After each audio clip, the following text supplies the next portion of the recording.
Panorama group, जो सोचता है वो करता है। आपके अपने सपनों का आशियाना। नमस्कार, आप देख रहे हैं सिटी पोस्ट लाइव। मैं हूं सृष्टि राज। बिहार बीजेपी में ताजा सियासी हवा, दिलीप जायसवाल की वापसी और संगठन में बड़ा फेरबदल। एक नेता एक पद नीति से हो सकती है कमान बदलाव की तैयारी। जी हां, ठहरिए ठहरिए, आपको विस्तार में बताते हैं आज की सबसे दिलचस्प और सबसे अनोखी खबर। बिहार बीजेपी में बड़े बदलाव की तैयारी। जी हाँ, वो बदलाव जिससे पार्टी की रणनीति और नेतृत्व दोनों ही नई दिशा ले सकते हैं।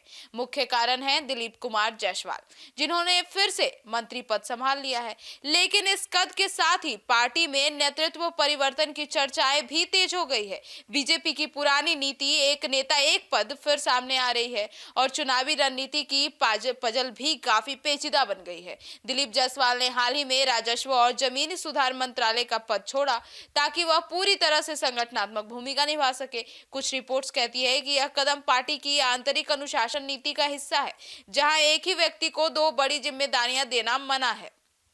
लेकिन बदलाव वहीं खत्म नहीं हुआ। पार्टी के राज्य परिषद की बैठक में जायसवाल का नाम फिर से बिहार भाजपा अध्यक्ष के रूप में प्रस्तावित कर दिया गया। अब यह संकेत देता है कि पार्टी उन्हें संगठन के लिए महत्वपूर्ण चेहरा मानती है, न सिर्फ सरकार में बल्कि संगठन रणनीति में भी। तो अब पार्टी सूत्रों की माने तो बीजेपी को अब एक ऐसा नेता की जरूरत है जो चुनाव के साथ साथ संगठन को भी मजबूत बना सके, खासकर नगर निकाय चुनावों और 2029 लोकसभा लड़ाई को ध्यान में रखकर। अब जायसवाल की भूमिका इसलिए भी अहम है क्योंकि उनका रणनीतिक बैकग्राउंड बहुत मजबूत है। वे बिहार विधानसभा परिषद में सदस्य हैं और पार्टी में लंबे समय से जुड़े हैं। इसके अलावा वे राष्ट्रीय नेतृत्व, खासकर अमित शाह के नजदीकी भी माने जाते हैं। लेकिन सवाल उठता है कि क्या जायसवाल के जाने के बाद पार्टी पूरी तरह से नए चेहरे की ओर जाएगी या फिर सिर्फ रणनीति फेरबदल होगा बिना शीर्ष नेतृत्व में कोई बड़ा बदलाव किए। पार्टी के अंदर यह सोचते हुए भी कि जातिगत और भौगोलिक संतुलन बनाकर रखा जाए, कई संभावित नाम बाहर आ रहे हैं। पार्टी के लिए एक शीर्ष पद परिवर्तन नहीं है, बल्कि एक नई राजनीति और नई रणनीति की शुरुआत हो सकती है।